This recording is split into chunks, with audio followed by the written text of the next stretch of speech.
Welcome to a Healthy Push podcast. I'm Shannon Jackson, former anxiety sufferer turned adventure mom and anxiety recovery coach. I struggled with anxiety, panic disorder, and agoraphobia for 15 years.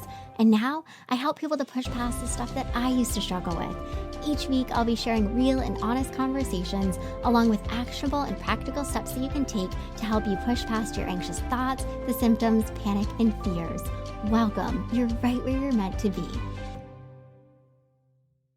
All right, today's episode, we're going kind of deep, and there's a really good reason for it, because I think when you ask yourself some really hard questions and you get honest with yourself and you answer them honestly and you take a look at those answers, it can actually help you to dig in and unpack some things and to start to see some areas where you need to do some work. I know for myself, when I asked myself this big question of what am I afraid of, it really helped me to get a lot of insights on the areas that I needed to work on. So a little while ago over on Instagram, I asked you, my community, why might you be afraid to recover? And I got some really interesting thoughts and valid fears. And I want to talk through these things because I think talking through them will help you to push past some things that you're likely currently struggling with. But before we go there, I want to talk about something beforehand. And it's that I think a lot of times we sabotage our own selves and our own recovery because we're scared. And that's why I think it's so important to dig into why you're scared, because it makes sense, right? Let's go back a minute. It makes sense that you're scared. Recovery is scary. Like, it's going into unknown territory. You don't know what it's going to look like. You don't really know all the how it's going to happen, what's going to get you there, how long it's going to take, what it's going to look like.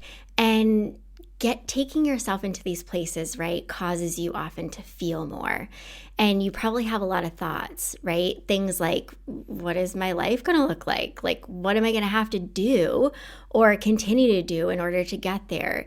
And although it's scary, I think it's also really exciting, because this work, the scary work, leads you to the things that you're working so hard for, that peace, joy, freedom, like to reach your goals, to live your life, to actually live and do the things that you want and deserve to do.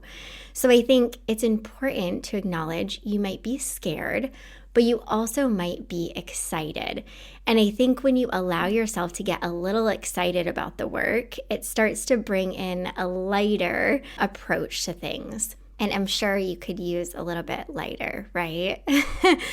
So I just want to start, before we jump into these thoughts and these fears, I just want to say they are all so valid. They all make a whole lot of sense. And when I was reading through them, I was just like, dang, yep, I had that thought. I had that fear. And I was just reminded of how human we all are. Like, so many times I hear from people, Shannon, I struggled with the same exact thoughts as you, the same exact fears, the same exact feelings. And it's just because we're human. Our brains operate in similar ways. We respond in very similar ways. And so it makes sense. So let's start with the biggest fear I think that I saw in all the responses. And it's that I am scared to recover because facing the feelings is terrifying. Like, actually having to do the things that scare me is terrifying. And I'm just really scared and I don't want to do it. And this makes sense, right? It is scary. Like, a lot of the stuff that you have to do is scary. And I think that it is pretty fair to say, yes, facing things oftentimes is scary. But I want you to think of it this way. Isn't what you're currently struggling with and battling every day pretty scary? You might be used to it, right? So it's kind of not at the forefront, but battling with the thoughts, the feelings, the symptoms, the panic day in and day out is very scary. It's a lot and it's overwhelming. And I want you to really recognize, I say this a lot, but That discomfort that you're going to have to feel and experience to do the hard things is at least a productive discomfort. It's something that's helpful. It's leading you to peace, joy, and freedom. The discomfort that you're choosing to stay in right now because you're scared is the discomfort that's keeping you stuck. And it feels really, really awful. So you have to acknowledge that, right? And it kind of helps you to see, okay, like maybe I want to face the things and let me just see. And I want to remind you, our brains, they love to think, and they're very good storytellers, and they will always tell the biggest, baddest, scariest stories. I don't know if anyone's brain operates in the way of, oh, you're going to go do this thing and it's going to be great and everything's going to work out and you're not going to have any fears or any worries and it's just going to look marvelous. Like, if you have that brain, like that's great. I commend you and I want to know what you've done to get there. But I don't think that's how human brains operate. Our brains are very good at jumping to worst case scenarios and thinking and trying to strategize and plan for all the bad things that might or could happen. So I want you to think of this and remember this, right? And to be aware that your brain is going to tell you stories. And unless you actually let yourself see what facing things look like, unless you actually let yourself do it, you're not going to know. You're just going to go based off of the stories, right? Don't do it. It's going to be terrible. All these terrible things are going to happen. But we don't know that that's actually the case. So although, yes, sometimes facing the things is going to be really hard and bring about a lot of feelings, and it is going to be challenging, it's not going to look like that every single time. You know, I can tell you many times I was super scared and terrified to do the things, and then I actually did the thing, and it wasn't nearly as bad as my brain was telling me, or it wasn't bad at all. Like, I had a little bit of anxiety, but it was okay. And that's typically how things go. Not to say you're not going to have really hard moments. Of course you are. But it's important to remember that being scared, being terrified to face the things is natural. It makes sense and it's okay. But I always encourage, act with courage, face the things while feeling scared, and that's how you start to heal. So I know that you're probably scared to panic. I know that that's probably part of it for you. And I just want you to remember these stories that our minds create, right? But you might have a panic attack, but it might be really bad. It might be like that panic attack that you've had before. This might happen, that might happen. What our minds create is often far from our realities. So really dropping that resistance to panicking. I don't know if I'm going to panic. I don't know. And I don't need to know. I don't know what it's going to look like. And I'm just going to let myself see. And I will work through it when I'm there. If I get there. And I've always worked through it. I've always handled it. So another interesting thought that was shared was, what if I do the things, but it gets worse? Like I experience more symptoms or more panic or more, fill in the blanks. And I think this is another logical, makes sense. Yeah, okay, you're scared of feeling more. You're scared of things getting worse. Okay, that makes sense. But what you're resisting really is feeling. And that feeling, although it's going to be uncomfortable, is going to be really worthwhile. So I know you have that natural resistance, right? You want to protect yourself. You don't want things to get worse, but you have to allow yourself to see what it actually can look like. And not just jump along those stories of it's going to be terrible, it's going to make things worse, I'm going to be put in a place that I'm never going to come back from. You don't know that. And I just want to remind you of this truth. Just because you feel more, just because you experience more symptoms or panic does not mean that things are getting worse. It just means that you're feeling more. So something that I encourage and I wanted to talk about here, and is something that I talk about often, and it's because it's so important, something that makes facing the hard stuff a little bit easier is to remind yourself of why you're facing the hard stuff. Like, you're not just getting in the car, doing the things, leaving your house, going to the places and living, right? You're not just doing these things for nothing. There are reasons why.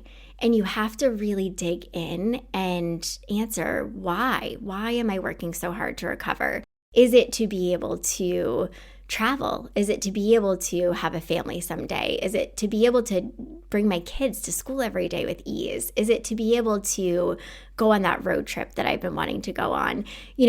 Really allow yourself to ask yourself, why am I working to recover?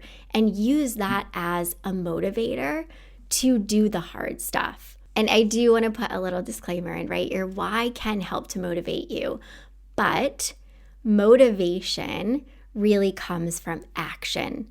When we do things, it gives us more motivation to keep doing. So if you're never allowing yourself to do, you're really not going to get that motivation that you're hoping for and wanting. So as uncomfortable as it is, take that action, take that scary, uncomfortable leap, and it's going to help you to get more confidence and more motivation for continuing to face the hard stuff. So this next one is an interesting one, and it's one I thought a lot about. And it's that I am scared to recover because who am I without anxiety? Like, I don't know a life without it. I've always had this sort of disordered anxiety, and I've always experienced the thoughts and the feelings and the symptoms and panic. And it's really hard to see outside of that. Like, who am I without this? And I want you to acknowledge right now that you don't have to figure out who that person looks like, what you're going to look like, what things are going to look like for you without the disordered anxiety. Because a big reality is that you are going to look very similar to how you look right now. Like, it's just wild because I would always think, and I do the thing of making the comparison, like I'd look in the mirror and think, I just want to be the old me, like the me that didn't experience this disordered anxiety, or I just want to be somebody else who doesn't struggle with this stuff. And when I was working to heal and I started experiencing lots of healing, I was just like, not much of me has changed. Like, yeah, I can do some more things with peace and ease and things aren't so difficult. And I don't have the anxious thoughts and the symptoms and panic popping up a lot, but I am still me. And I think that this is a really beautiful part of acknowledging, the healing journey. Like, we go through so many healing journeys in life, and I think we expect that we're going to kind of come out of these healing journeys being so transformed in like this different person, but we're really not. Like, at our core, there is so much that is there. And I always say, the work that I did just helped me to uncover all the stuff that was already there. It's not like I was creating a new version of Shannon or getting back to the old version of Shannon or becoming somebody else. I was just uncovering the stuff that was already within me. It was just really hard to see it and engage with it and tap into it because of the disordered anxiety. So I encourage you to look at it through a lens of, I am me. And yes, I am struggling with this disordered anxiety, but it's not a part of me. It's not a part of my identity. And I need to fix my relationship with anxiety, but me fixing this relationship with anxiety isn't me changing who I am and like uprooting and creating this new person or getting back to the old person. No, it's simply stepping into this current version of you, like wherever you're at. And I think that's the thing that was so helpful for me to do, was to just say, Shannon, it's okay that this is where you're at right now. It's okay that the disordered anxiety is a part of your life right now. And it's not always going to be a part of your journey. And your life will look so differently, but you are not going to look so differently. And that's okay. And that's actually quite beautiful. So the other thing that can help you with this, right, of I don't know who I am without it, I don't know a life without it, is to start to take the anxiety out of your identity. I always encourage this. It's not a part of you. It's not a part of who you are. It's just something that you're struggling with. So allow yourself to be separate from your struggle. So another one that I heard a lot was, I think I'm scared to recover because it feels safer being where I am, like being stuck, and letting go of the control feels really risky. So I think that this totally makes sense, right? You kind of get comfortable in the discomfort. Like, I'm used to this. I've known this for X amount of years. This has kind of become my norm. And even though it's really uncomfortable, we can sometimes get really comfortable in that discomfort. Like, I know it. I sort of know how to like navigate it. This is just how I operate. But I really want to encourage, right? You don't want to stay here. This isn't comfortable. Like, so don't convince yourself that staying in this place is more comfortable. And I think too with this, asking yourself that hard question of, am I comfortable? Am I actually comfortable? Is this comfortable? And listen to the answer. So the other part of this, right, is letting go of the control feels risky. And I want to talk about that because yes, like you probably have such a tight grip on control, right? I know that I did. I was always planning for the just in cases. I was answering the what ifs. I was always having a plan and analyzing and preparing. And not having that control did feel risky. Like, what if I let go and something bad actually happens? And I think it goes back to, right, our brains are always really good at defaulting to the bad. But like what will actually happen is you let go of the control and you actually feel less anxious. And you let go of analyzing and problem solving and answering the what ifs and fighting your anxious thoughts and feelings, and you actually start to feel better. Until you take that action, you can't see that. And this was a cycle that I stayed on for a really long time because I didn't want to let go of that control. I was so used to fighting for it in every place, in any situation. And when I really started to drop that need for control, to say, okay, I know that you want it, Shannon. I know that you want to feel and be in control, and I know that you want nothing bad to happen. You can't prevent something bad from happening just by having this tight grip on control. And I think that's important to recognize. We think that if we try to control everything and keep this tight grip, that nothing bad is going to happen. And it's just not the reality, right? If you take a step back, it's not your reality. And letting go of the control actually is not risky. I know it feels risky, and those feelings can be confusing, right? But the real risk is in not being courageous and in not facing this stuff. It's in not letting go of this control. Like, the real risk lies in you staying right where you are and not practicing giving up some of that control. So you know all the ways that you want control and try to get control, and really becoming aware, if you're not already, what are the ways in which you seek control and how can you start undoing some of that?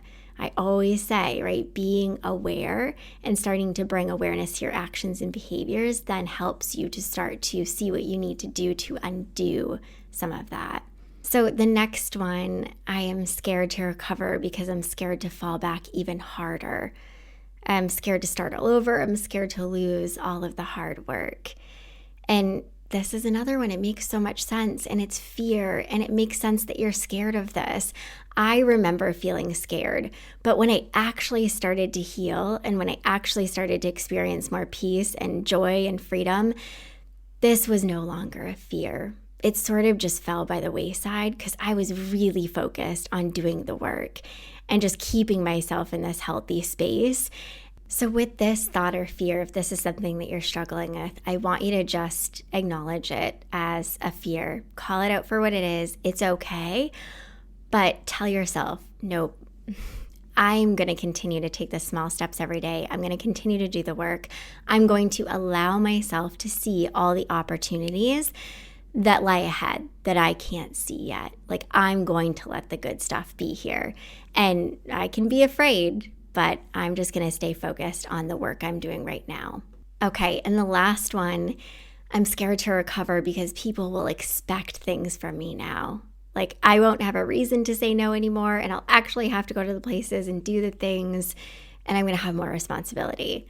And I just want you to really know you can still say no to things. You can still make up some excuses sometimes. Like, you don't have to do the things, but I can tell you, you're going to want to. Because when that disordered anxiety is no longer in the picture, you're not going to be facing the struggles that you are now. You're not going to be having the thoughts, the feelings, the sensations, the symptoms, and it's going to be a lot easier to do things. And so right now, it's really hard for you to see, right? Like what I'm going to be capable of doing and what's going to be possible for me. So when you think of the expectations, doing these bigger things, even the expectations that you have of yourself, it seems really far-fetched. And that's okay, it makes sense. But when you are taking the steps, you're actively doing the work, you are going to experience lots of healing and growth, and you're going to want to do things. You're not going to be making excuses, and you're going to want to do the things because they're fun now, and they're exciting, and they're actually like enjoyable. But trust me, as an introvert, there are many times that to this day I say no. And of course, it has nothing to do with anxiety, but I just say no because I don't want to and I don't have to. But I also want you to keep in mind expectations are important, but your expectations of yourself are important, not expectations that other people have of you. So making sure that you have realistic expectations with yourself, setting those, what do they look like for where you're at right now, and just focus on taking those small, healthy steps and not allowing others' expectations to define yours. So I think with all of these things, you've probably heard a really big theme, and that's the unknown. I just don't know.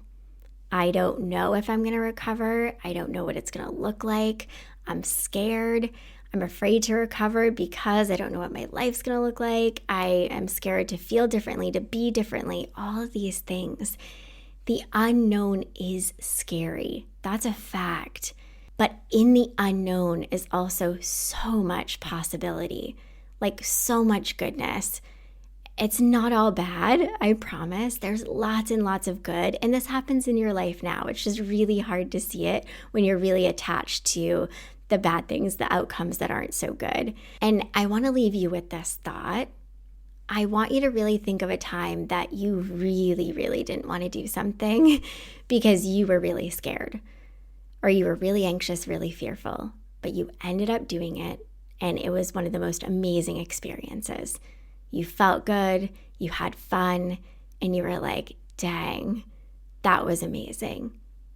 You know, the unknown can be there. The uncertainty can be there, but it doesn't mean that bad things are going to happen. And you have to let yourself see the possibilities, the good things, the amazingness. And I also just really want you to hear this too before I end the episode. I know that you are probably afraid to recover, and it makes sense and it's okay, but don't allow that fear to prevent you from living your life. You deserve to live your life. And I let that fear for a long time prevent me from living my life and prevent me from seeing just how capable I am. And if I could go back, it's one of the things that I would change. I would have pushed myself off of that dang cliff and been courageous much more than I was, because that's where you'll see just how capable you are. So be afraid to recover. It's okay, but let yourself see what it looks like. So if this episode has been helpful to you, I really want to encourage you, share it with somebody who you feel like could need it. And if you haven't already rated and reviewed my podcast, I'd really appreciate it if you did that. It's just so helpful for me to see. It keeps me going and keeps me coming out with these episodes and the helpful stuff for you. And it also helps me to reach more people who need the support. So until next time, my friend, keep taking healthy action. I hope you enjoyed this episode of A Healthy Push.